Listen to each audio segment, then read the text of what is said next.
Hello,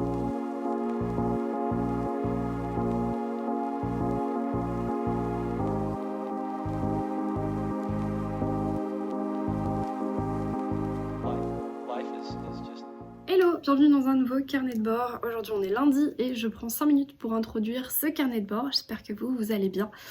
Juste pour vous parler rapidement de ma lecture en cours, j'ai commencé l'affaire Alice Crimmins de Anaïs Renevier aux éditions 10-18 dans la nouvelle collection de Society qui n'est autre que des réelles affaires... des affaires réelles qui ont vraiment existé, qui sont reprises ici par des journalistes et qui nous sont racontées. Du coup avec Flo on a découvert cette série au salon du Quai du Polar et je le lis donc avec elle, Florence, Flo & Books. Ici, on va suivre l'affaire Alice Crimmins qui est une affaire qui s'est passée dans les années 1965, 65-70 parce que l'affaire a été assez longue au niveau de l'enquête. Aux États-Unis dans le Queens et en fait ce sont les deux enfants Crimmins, donc un petit garçon et une petite fille qui ont 5-6 ans ou 4-5 ans je sais plus, qui vont d'abord disparaître et être retrouvés assassinés par strangulation dans des conditions pas dingue du tout. Et bien entendu, c'est ici l'affaire Alice Crimmins, ce qui veut dire que tout porte à croire que c'est la mère qui a fait le coup. Et on va essayer de comprendre pourquoi. Donc ici, la journaliste Anaïs Renevier décortique finalement cette enquête et on n'est pas au bout de nos surprises parce que franchement, il y a de gros doutes. Enfin, moi j'ai des gros doutes sur la façon dont les enquêteurs ont procédé sur cette affaire. Mais c'est assez intéressant de découvrir ça du coup 50 ans plus tard et d'avoir une autre 50 ans, ça fait plus non, 60 ans bientôt, d'avoir une autre image de cette affaire et de découvrir aussi un pays qui avait des tensions politiques, vraiment des tensions dans certains quartiers qui font peur à voir et qui du coup on découvre une espèce de nouvelle facette finalement des États-Unis. En tout cas voilà, moi je passe un super bon moment. Hier je l'ai démarré, je l'ai dévoré plus de 95 pages, donc une centaine de pages quasiment. J'étais complètement à fond et j'ai qu'une hâte, c'est de l'avancer et surtout de savoir ce qu'il en est de cette fin parce que du coup j'avais jamais entendu parler de cette affaire, donc je sais pas vraiment ce qu'il en est à la fin, si vraiment Alice Crimmins a été, je sais pas moi, arrêtée, si elle a été inculpée, s'ils ont trouvé le meurtrier. Donc je découvre à la lecture de cette histoire ce qu'il en est. Voilà, j'ai été super rapide et un peu brouillon, j'en suis désolée mais je vais retourner bosser. Donc c'était juste pour vous introduire ce carnet de bord et je vous dis à plus.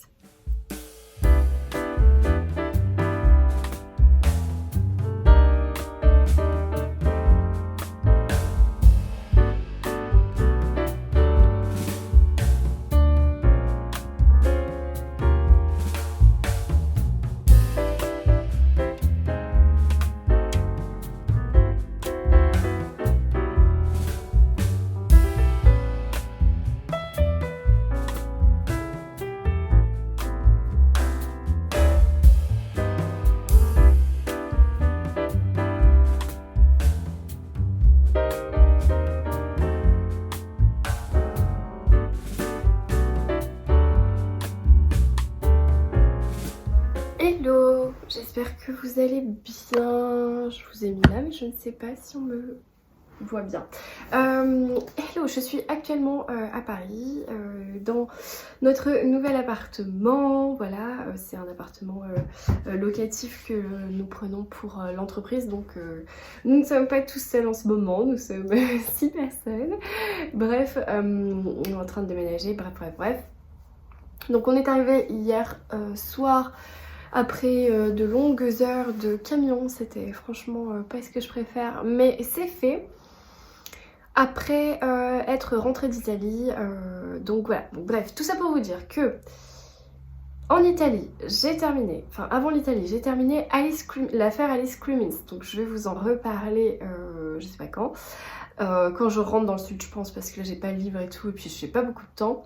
J'ai terminé donc l'affaire Alice Crimmins, j'ai terminé mon livre audio 3 vœux de Liane Moriarty, j'ai commencé et presque terminé un autre livre audio qui n'est autre que numéro 2 de David Fuenkinos. Il me reste un peu moins de 2 heures donc je vais essayer de le finir assez vite pour que ça rentre dans le mois d'avril. Et j'ai commencé un autre livre et c'est ça dont je vais vous parler. Donc j'ai pris ma pochette avec moi. J'ai commencé avec Florence le tome 1 de Felicity, l'Intrépide aux éditions Albin Michel, que j'ai reçu de la part d'Albin Michel, de MC Beaton, pardon. Donc du coup c'est la nouvelle saga qui n'est autre que la saison des débutantes. Alors je suis vraiment au tout début, hein, j'ai eu une trentaine ou quarantaine de pages parce que... Même 30 pages, voilà, parce que je me suis endormie comme... Voilà, donc c'est la nouvelle saga qui sort le 2 mai chez Albin Michel. J'ai trop hâte de vous en reparler. Sachez qu'avec Florence, on va organiser quelque chose autour de MC Beaton, du coup sponsorisé par la maison édition Albin Michel, et on est trop contente. C'est aussi un peu pour ça qu'on est plongé dans son univers en ce moment. Donc c'est ma lecture du week-end que j'ai pris avec moi, et j'ai pris aussi ma liseuse parce que comme ici on est nombreux et qu'il n'y a pas encore beaucoup de petits luminaires, des choses comme ça, j'avais pris au cas où ma liseuse pour pouvoir lire dans le noir sans déranger toute l'équipe. Et donc du coup, parce que ça fait un peu dortoir en ce moment, et du coup sur ma liseuse j'ai L'Homme du Grand Hôtel de Valentin Musso.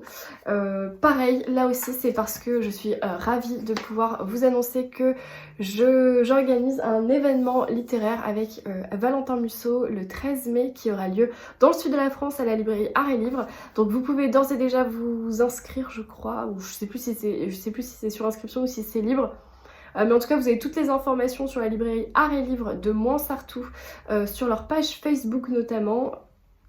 Et voilà, et si vous connaissez, n'hésitez pas à passer et à demander au libraire un petit peu plus d'informations, j'essaierai de vous en donner plus.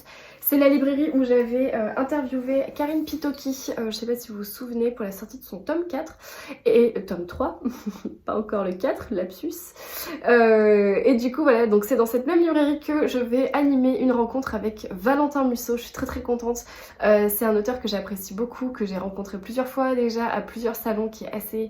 abordable, adorable, vraiment au top. Donc du coup là je me dépêche de lire L'Homme du Grand Hôtel, qui est son dernier, avant de pouvoir commencer son prochain qui va sortir du coup au mois de mai, que je vais essayer de lire d'affilée. Voilà, donc je vous en reparlerai très vite. C'est mes deux lectures en cours, plus ma lecture audio qui n'est autre que numéro 2 de David Fuenquinos. Voilà, bon, je vous montre rapidement. Donc il n'y a rien par un lit. Mon pull, petite lectrice bien entendu. Et puis de ce côté, on a une verrière avec une mezzanine, une petite cheminée à l'ancienne. Voilà, globalement, je vous montre. Je sais pas si ça vous intéresse vraiment, mais bon. Voilà, il n'y a pas grand chose, hein. On vient d'aménager. Voilà, je suis en train de faire le montage de mon carnet de bord parce que je suis déjà à la bourre, on est vendredi matin et vous l'avez pas encore, donc j'essaye de le mettre tout de suite en ligne. Là il est quasiment, j'ai pas de montre, il est 9 h je crois. Donc vraiment je me bouge. Il est là, il faut que je mette que la vignette et que je le charge sur YouTube et c'est bon. Voilà, bon bah j'espère que vous allez bien et puis je vous dis à toutes.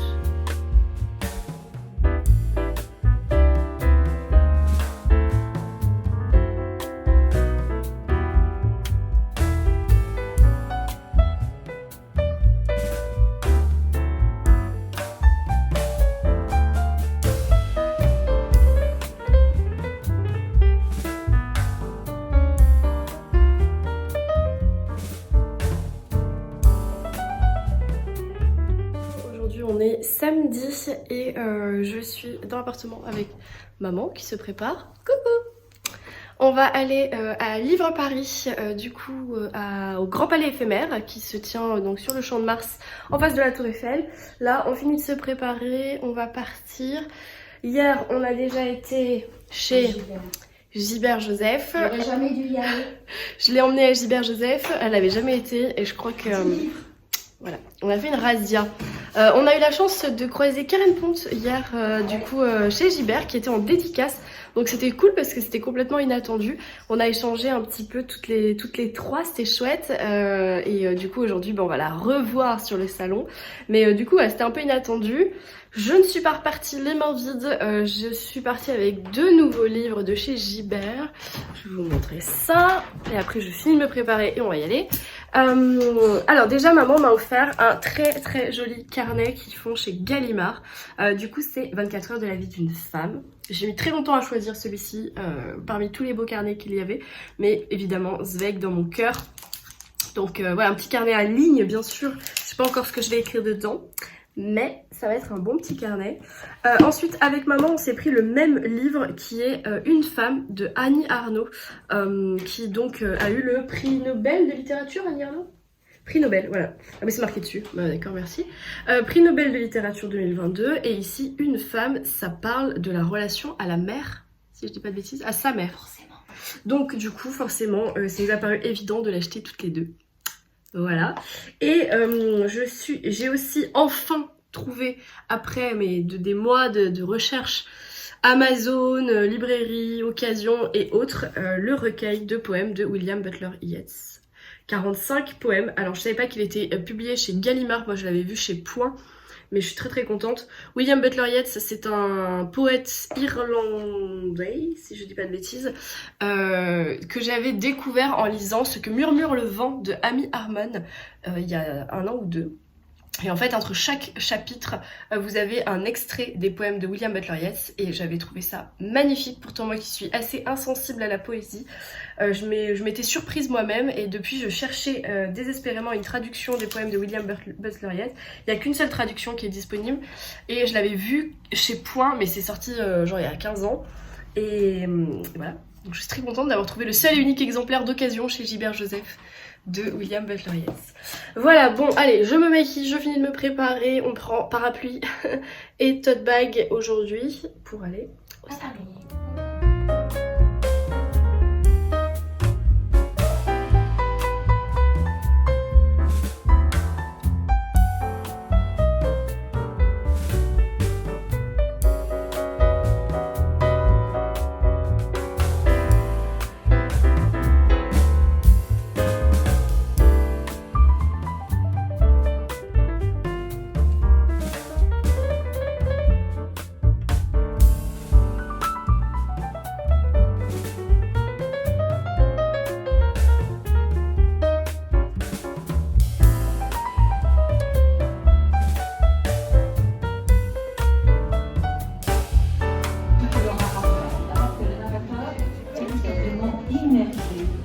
On écoute une conférence, mais...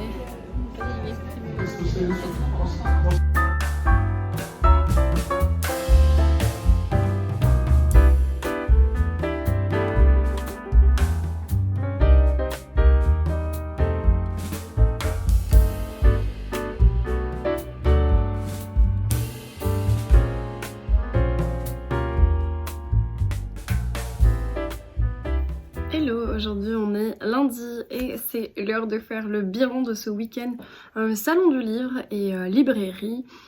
Je suis de retour dans le sud comme vous le voyez, je vous ai pas du tout pris dimanche puisque j'étais avec des amis dans le sud, je suis rentrée dimanche, j'étais un petit peu fatiguée aussi donc j'ai très peu lu. Alors, je vous ai laissé, je crois, samedi avant d'aller au salon avec maman. Je vous fais un récap rapide sur ma journée de vendredi. Donc, ma mère est arrivée sur Paris. On est allé manger ensemble. Après l'après-midi, on est allé chez Gilbert Joseph et on a fait une petite razzia. Enfin, elle surtout, je crois qu'elle est repartie avec 9 livres. C'est la première fois que ma mère allait chez Gilbert Joseph, donc c'était très drôle puisqu'on est resté 1h30 et elle est repartie avec 9 livres. Du coup moi je lui en ai offert un, elle m'en a offert un, voilà, on s'est fait des petits cadeaux. Elle m'a offert aussi un petit carnet, alors il est déjà dans mon sac de travail donc je vous le remontrerai pas. Un petit carnet avec écrit 24 heures dans la vie d'une femme, donc un petit carnet rose de chez Gallimard que je trouve très mignon et qui me fait bien sûr penser à Stefan Zweig que j'aime fort d'amour. Mais du coup je vous montrer rapidement les 2 livres que j'avais pris, donc les poèmes de William Butler Yeats que j'avais découvert dans Ce que murmure le vent et que j'avais beaucoup aimé. Et du coup ici, ça fait très longtemps que je le cherche d'occasion, je l'avais même commandé sur Amazon, enfin voilà, ça a été compliqué pour moi de le trouver. Et du coup en fait dans cette édition, en fait pas attention, j'ai mes ongles faits et pas faits. En gros ceux-là se sont défaits et ceux-là je les ai pas encore défaits. C'est très ridicule, mais on s'en fout. Du coup, là, en fait, vous avez la version en anglais et la version traduite. Donc, je trouve ça intéressant parce que parfois, quand on traduit un poème, j'imagine qu'on n'a pas toutes les nuances, tous les tenants et les aboutissants de ce qu'a voulu nous transmettre l'auteur.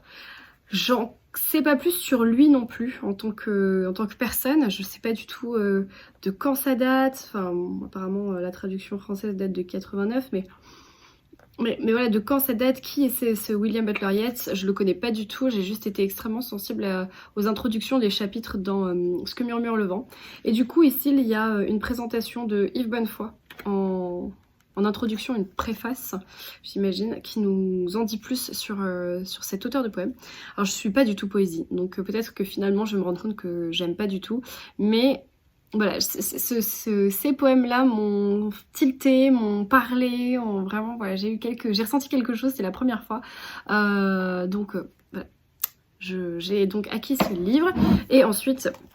Celui-là, je vous l'ai montré déjà rapidement, prix Nobel de littérature 2022 de chez Folio, donc un tout petit livre de Annie Ernaux. Ce sera mon premier de l'autrice et ça parle de la relation mère-fille. Et voilà, je l'ai déjà dit, je me répète. Bon, ça a l'air d'être rikiki, ça fait 100 pages et c'est écrit énormissime. C'est vraiment le livre plaisir quand tu sais que tu as besoin d'avancer dans ta palle. Voilà, donc ça c'était mes sales acquisitions de ma virée en librairie vendredi, donc j'ai quand même été très très sage, vous le noterez. Et du coup samedi au salon du livre, alors je vais vous dire sincèrement mon avis global sur ce salon, donc le salon Livre Paris qui se tenait sur le Champ de Mars, qui est donc le Grand Palais éphémère, si je dis pas de bêtises, qui est un bâtiment en fait, qui est j'imagine démontable. Voilà, donc Livre Paris, ou ça a peut-être changé de nom, je crois que ça s'appelle plus Livre Paris, ça s'appelle Festival du Livre de Paris, qui avant se tenait à Porte de Versailles, qui est un salon historique que je fais depuis toute petite. J'ai commencé à faire ce salon en 99, je vous fais pas le décompte, mais j'avais 5-6 ans, et depuis je le faisais tous les ans avec ma mère et ma tante. Jusqu'à ce que en fait le Covid arrive et que le Festival du Livre, donc à la porte de Versailles, là où se tient notamment le salon de l'agriculture, hein, donc c'est un très très grand endroit, extrêmement large, extrêmement agréable et pratique, avec une signalétique parfaite, chronométrée. Enfin, c'était un salon cher parce qu'il coûtait presque 12 € je crois à l'entrée, mais extrêmement intéressant. On faisait 3 jours complets de salon et on voyait pas tout ce qu'on avait à voir. On faisait des longues files d'attente, il y avait énormément de têtes d'affiche. Enfin, c'était un très gros salon que j'aimais énormément. Et donc le Covid est arrivé, ils ont arrêté de le faire à la porte de Versailles et donc ils ont fait ce lieu éphémère, ce grand palais éphémère. Globalement, évidemment, ce n'est pas du tout la même chose que ce que c'était avant, mais j'ai été assez déçue. Ouais, j'étais assez déçue. J'ai trouvé que c'était très petit, très très petit. J'ai trouvé qu'il y avait très peu d'auteurs. Connus, pas connus, enfin pas tant d'auteurs que ça. Quand on voit des grosses maisons d'édition qui présentent que 4 auteurs par jour, c'est bizarre. J'ai trouvé que c'était pas très fluide au niveau de la circulation dans les allées, de l'espace entre les stands. Pas très clair aussi au niveau des dédicaces, parce qu'en fait vous aviez un catalogue, je l'ai laissé dans mon appartement en Ile-de-France, mais on avait un catalogue avec la liste de tous les auteurs présents en dédicace, ce qui est très bien, sauf qu'on ne savait pas du tout où est-ce qu'ils étaient. Donc on ne savait jamais s'ils étaient présents à quelle heure et sur quel stand. Donc en fait, il fallait faire des ping-pong entre le stand pour voir si en grand format, s'il était là en dédicace, s'il était en dédicace sur le stand poche, s'il était en dédicace sur le stand Italie parce que c'est un auteur italien, est-ce que finalement il n'était pas du tout en dédicace, est-ce que en fait c'était juste une conférence. C'était assez brouillon et surtout c'est qu'en plus dans le salon on n'avait pas de réseau, donc j'ai compris à la fin qu'il y avait une wifi spéciale salon, mais ça m'est pas venu à l'idée. Donc en fait j'avais pas de 4G, j'avais pas de réseau, je pouvais pas aller sur le site du salon pour vérifier les horaires. Donc en fait je me suis un peu laissée porter, mais j'avoue qu'il y avait énormément de monde le samedi. Alors évidemment vous allez me dire bah oui c'est normal, c'est le samedi, ok. Néanmoins des salons le samedi j'en ai déjà fait beaucoup et là c'était vraiment étouffant, on pouvait pas circuler, voilà, on pouvait pas circuler. J'ai pas tout vu parce qu'à un moment donné, bah voilà, j'en avais un peu ras-le-bol. Et donc du coup, bon voilà, c'était pas une super expérience pour moi. Ce qui était intéressant, c'était d'être avec ma maman, c'était intéressant d'être dans le monde du livre, de flâner, mais voilà, il y avait rien d'organisé pour ma part, rien de fluide. Et alors j'ai bien aimé, le seul endroit que j'ai bien aimé c'est le corner italien que j'ai trouvé assez intéressant, les conférences assez intéressantes. Il y avait un vrai corner avec des auteurs français, des auteurs italiens traduits en français et des auteurs italiens non traduits. Donc voilà, c'était assez intéressant comme endroit, ça c'était agréable, c'était fluide parce qu'en fait il n'y avait pas beaucoup de monde. Donc c'est peut-être pour ça. J'ai même pas essayé d'aller au rayon jeunesse, c'était la folie. Il y avait TikTok, enfin c'était énorme. Enfin c'était énorme le monde en fait, c'était pas dinguissime au niveau de l'agencement, mais par contre c'était énorme au niveau du monde. Tant mieux, ça veut dire qu'il y a beaucoup de gens qui lisent, c'est très positif, mais voilà, c'était vraiment pas très agréable pour flâner en tout cas. Voilà donc mon ressenti global, moyen bof. Par contre j'étais très contente de vous rencontrer. J'ai eu beaucoup d'abonnés, je suis très contente. Ça m'a fait énormément plaisir quand vous m'avez interpellée, quand vous m'avez voilà, vous m'avez pris dans un couloir en mode hey Estelle, j'adore ce que tu fais et tout. C'est extrêmement touchant, encourageant. C'est vraiment ça qui fait qui rebooste. Hein. Donc merci à vous toutes. Je crois qu'il y a que des filles qui m'ont croisée dans ce salon. Donc voilà, bref, vous en foutez de mon avis. Je vais vous dire ce que j'ai acheté quand même, parce que j'ai acheté quelques livres. J'ai acheté 2 mini-livres des éditions 1001 nuits. J'ai acheté 2 mini-livres. C'est-à-dire que j'ai acheté Sommes-nous ce que nous lisons de George Orwell. Je trouvais ça assez drôle. J'ai jamais lu George Orwell, je n'ai jamais lu 1984. Mais voilà, donc ça c'est un tout petit pli, hein, c'est un tout petit... C'est un micro-livre de même pas 50 pages. Et un livre de Schopenhauer, L'art d'avoir toujours raison. Puisque bien entendu, j'ai toujours raison, vous le savez. Je plaisante. Mais enfin voilà, je trouvais que c'était assez rigolo d'avoir 2 auteurs classiques que je connais pas. Dans des tout petits livres pour m'introduire, en tout cas le style. Voilà, c'est des petits livres qui font 2,80 € et 3 €, donc ça compte presque pas dans la palle, on va dire. Sinon, du coup, j'ai fait un auteur français et 3 auteurs italiens. Donc un auteur français que vous connaissez déjà, que je vous présente plus du tout, vous avez vu sur Instagram, etc. C'est Michael Brun-Arnaud, avec ce tome 2 de la saga Mémoire de la forêt. Donc on retrouvera ici Archibald Renard. Tac. Et ici c'est les carnets de Cornelius Renard. Donc je ne sais pas qui est Cornelius vis-à-vis de Archibald, mais c'est un livre jeunesse qui est sorti chez l'école du loisir. Et mon marque-page. Voilà, avec une magnifique illustration de Sanoé. Ainsi qu'à l'intérieur, il y a plein de belles illustrations. Quoi vous montrer sans vous spoiler. Tac. Voilà, donc ça c'est vraiment la lecture doudou, trop mignonne. J'avais adoré le tome 1, j'avais été très touchée, j'avais pleuré même d'ailleurs la lecture de ce premier volume. Là c'est le tome 2 et je sais que Michael est déjà en train d'écrire la suite, voire la suite, parce que je crois qu'il a terminé le tome 3. Et qu'il est en écriture du 4. Voilà, donc j'étais très contente de le rencontrer en vrai, puisqu'on avait échangé uniquement sur les réseaux sociaux avec Michael. Donc c'est un auteur à suivre que je vous recommande, d'autant plus que maintenant il est également publié chez Robert Laffont, donc avec son écriture aussi contemporaine. Ça, il y en a pour tous les goûts. Donc ça c'est le seul auteur français que j'ai acheté. J'ai voulu vraiment, comment dire, me concentrer sur des auteurs italiens. Donc évidemment, je ne pouvais pas passer à côté de Donato Carisi que j'ai découvert l'année dernière avec, je me rappelle déjà plus du titre, ça craint. Il n'y a peut-être pas tout hein, dedans parce que ça c'est un vieux. Merde, comment il s'appelle ? La Maison des Voix. La Maison des Voix, je crois que c'est ça. Et Magdalena m'avait offert la suite qui n'est pas visible parce qu'elle est dans la rangée de derrière avec les polars. Mais je crois que c'est la maison... Pas la Maison des Voix, la Maison des Esprits, la Maison des quelque chose. Qui est donc la suite. Et elle me l'avait offert dans mon calendrier de l'Avent, donc c'est trop bien. Et du coup, là, Donato Carisi, j'ai pris Malefico qui est, je crois... le premier tome d'une saga avec Marcus, qui est un pénitencier, un prêtre capable de déceler le mal enfoui en nous. Voilà, donc je connais pas du coup tout. Je me suis pas penchée sur le chuchoteur parce que je crois que c'est encore un peu trop dur pour moi. Mais voilà, je tenterai Malefico. J'adore cette couverture en plus. Donc ça c'est un auteur que je vous présente plus vraiment. Ensuite une autrice italienne que je comptais vraiment découvrir et j'avais eu de la part de Non, pas du tout, pas de la part d'Émilie. Émilie m'avait recommandé, la bouquinerie d'Émilie m'avait recommandé Les Lions de Sicile, la saga des Florio, donc de Stefania Occi, je sais plus. Mais du coup, je crois que quelqu'un me l'a offert ce livre. Je dois l'avoir dans ma palle.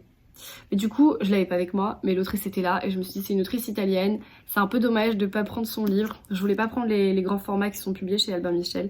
Donc du coup, j'ai pris celui-ci, mais je crois que je l'ai déjà dans ma palle. Faut que je vérifie. Ça m'arrive tout le temps d'acheter des livres en double. Je l'offrirai à quelqu'un qui aura envie de le lire avec moi. Du coup, Les Lions de Sicile, c'est une saga historique publiée chez Les Livres de Poche et aussi chez Albin Michel. Et c'est une saga qui se passe en 1799.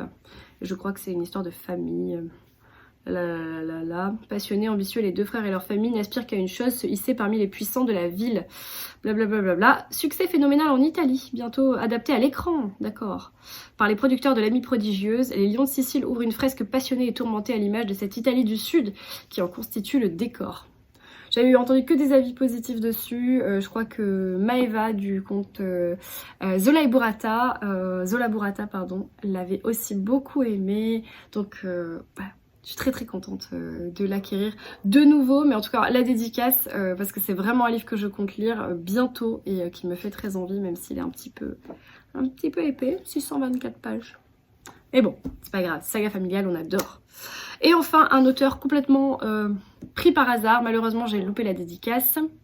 Voilà, mais bon, j'avais envie quand même de découvrir sa plume parce que ça me tenait à cœur de découvrir des auteurs italiens. J'ai pris donc... Je sais que c'est pas le tome 1, mais c'est celui qui m'attirait le plus. L'été du commissaire Ricciardi de Maurizio Di Giovanni. Et c'est publié chez Rivage Noir. Et du coup, là, ça se passe en 1931 à Naples.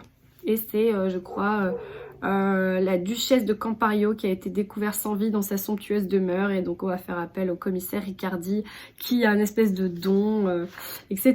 Donc, je trouvais que c'était rigolo parce que j'arrivais de Naples 48 heures avant le salon du livre, donc j'y retournerai régulièrement. Donc voilà, celui-ci m'a donné très envie. Je connais pas du tout ni l'auteur, voilà, je crois que j'ai jamais lu cette maison d'édition non plus, Rivage Noir. Je crois que j'ai aucun livre de chez eux. Et en plus, quand j'étais en train de prendre ce livre, à côté de moi, dans le stand italien, il y avait deux correspondantes italiennes, deux jeunes femmes, une italienne et une française. Et en fait, la jeune femme italienne disait à son amie que c'était une saga très connue en Italie et qui était très fameuse et vraiment super bien. Donc ça m'a convaincue encore plus de découvrir cette saga. Donc voilà, il y a quand même écrit de Giovanni, La Voix de Naples chez Marianne. Voilà, bah c'est tout, hein. Donc 3 ici livres italiens, un jeunesse français et 2 mini-livres classiques. C'est donc à peu près tout ce que j'ai acquis au Salon du Livre de Paris. Donc, franchement, c'est... Excusez-moi, mais vous me connaissez. Franchement, ça, c'est ce que je suis capable d'acheter en une librairie en une demi-heure. Donc, je suis un peu... Pas déçue parce que je m'attendais à rien de spécial pour ce salon. Mais voilà, un peu surprise, on va dire. Je m'attendais à mieux quand même. Je m'attendais à rien, mais je m'attendais à mieux. Voilà, bon, bref, je pense qu'on a fait le tour sur mes acquisitions du week-end et sur ces images de Livre Paris, de Paris tout court, un petit peu d'Italie je crois, mais je sais pas trop si j'ai filmé, je me rappelle plus. Voilà, en ce moment je lis donc L'Homme du Grand Hôtel de Valentin Musso et en parallèle le MC Beaton. Voilà, c'est les deux livres que je suis en train de lire. J'ai un petit peu mis de côté le MC Beaton parce que c'était beaucoup plus pratique pour moi ces derniers jours de lire sur liseuse. Donc j'ai avantagé L'Homme du Grand Hôtel, je suis quasiment à la moitié. Donc je vais d'abord terminer L'Homme du Grand Hôtel. Je reprendrai MC Beaton derrière et puis pour le reste, on verra. Voilà, je vous laisse ici. J'espère que vous avez passé un bon moment en ma compagnie, que vous avez pu noter quelques lectures. Cette fois, j'ai parlé un peu moins de polar, enfin j'espère. Je vous ai présenté d'autres choses. En tout cas, moi je vous souhaite un très bon week-end, une très belle semaine, de très bonnes lectures et je vous dis ciao.